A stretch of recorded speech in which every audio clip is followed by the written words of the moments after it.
All spot Bitcoin ETF applications may be approved together, crypto ETF expert predicts. Barton's application expertise comes from a recent history of pulling off two regulatory firsts of sorts. All applications to the U.S. Securities and Exchange Commission (SEC) for spot Bitcoin exchange-traded funds ETFs may be approved together, predicts crypto ETF expert, Volatility Shares Chief Investment Officer Stuart Barton. Barton's company has already secured one Bitcoin ETF first. In June, his company, Volatility Shares Bitcoin Strategy ETF BITX, became the first leveraged crypto ETF available in the U.S. Volatility Shares was also the first to file an application for an Ether ETH futures-based ETF. The SEC had not approved any of the many previous applicants, but despite this, other companies followed Volatility Shares in applying for an Ether futures ETF. Many of these began trading in October, but despite SEC approval, Barton's team did not launch their Ether ETF. We applied first but didn't get the first mover advantage when all applications were approved in one go, Barton told CoinDesk in a phone interview.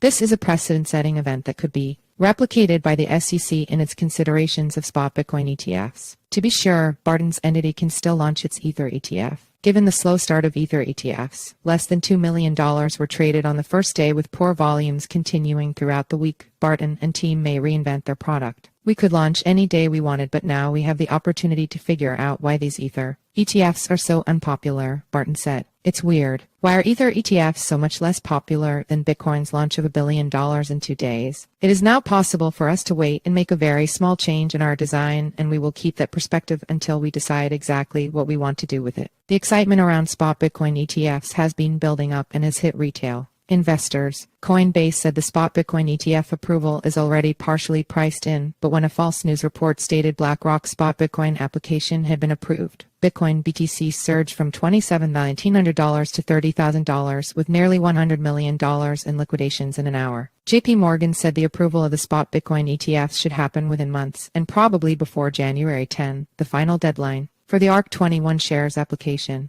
Bloomberg intelligence analysts and ARK Investment Management's Kathy Wood seemed to agree with Barton in saying that all spot Bitcoin ETF applications could be approved simultaneously. Barton's unique take comes not only from the experience of failing to get the first mover advantage despite being the first to apply for an Ether ETF, but also because he feels that, by successfully approving all Ether ETFs in one go, the SEC won the public litmus test without any legal challenge. Now, they are likely to do it with spot Bitcoin ETFs, he said. The 12 spot Bitcoin ETF applications are from Grayscale, 21 shares in ARK, BlackRock, Bitwise, VanEck, WisdomTree, Invesco and Galaxy, Fidelity, Valkyrie, Global X, HashDex, and Franklin.